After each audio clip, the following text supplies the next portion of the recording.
Hello, I'm Juan Davies, Chief Creative Officer at KCT and PBS SoCal, and I'm joined by the newsroom of KPCC and LAist on a daily reporter roundup. How is everyone? Doing well. Good, thank you. And thanks again for joining us, news editor Suzanne Levy. Hey there. Jacob, wildfire season is here, and this weekend there was a fire in Soledad Canyon in Santa Clarita that burned some 1,300 acres and prompted evacuations. Can you give us the details? Yeah, so the fire popped up on Sunday afternoon, and within 12 hours, it had covered 1,300 acres. The problem was it has been across Southern California. It's been very dry, and it's been hot, and there are winds, and those winds push whatever spark starts up a fire along very, very quickly. Luckily, overnight, crews were able to get a handle on the fire because the winds did calm down and things cooled off. Now, what was interesting is that 20 miles away from there in the San Fernando Valley, I know where I am, people were still lighting off fireworks, even as mandatory evacuations were going on. And so I think there is still kind of this disconnect between this idea that we can set things on fire without setting things on fire. And that is clearly not the case. LA County has ramped up COVID-19 contact tracing, but that's left room for another infectious disease. Jackie? Yeah, so similar to the coronavirus, the tuberculosis bacteria is spread through the air, and also like the coronavirus, contact tracing is really key to stopping the spread. That's when healthcare workers follow up with people who test positive and their contacts to help them quarantine or get healthcare.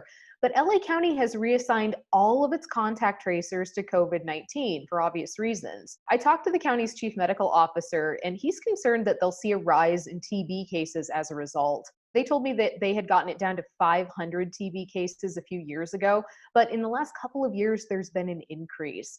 It's a big problem too. About 10% of people infected with TB die from it. And in 2018, California had the third highest TB rate in the nation. Another Bridge Home shelter opened today, this time in San Pedro.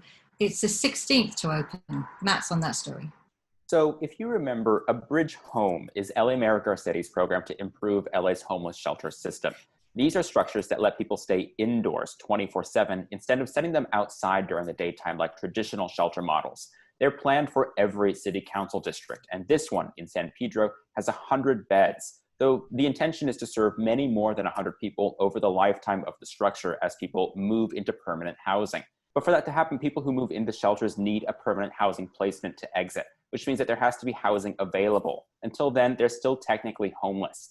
Now, in 2018, most people hoped that this would take 90 days to place someone who moved into a shelter into permanent housing, but the reality is it's been a lot slower. There's very little subsidized housing for anyone in a shelter to exit to. And Garcetti said in some shelters, it's actually taken almost a year to transition people out.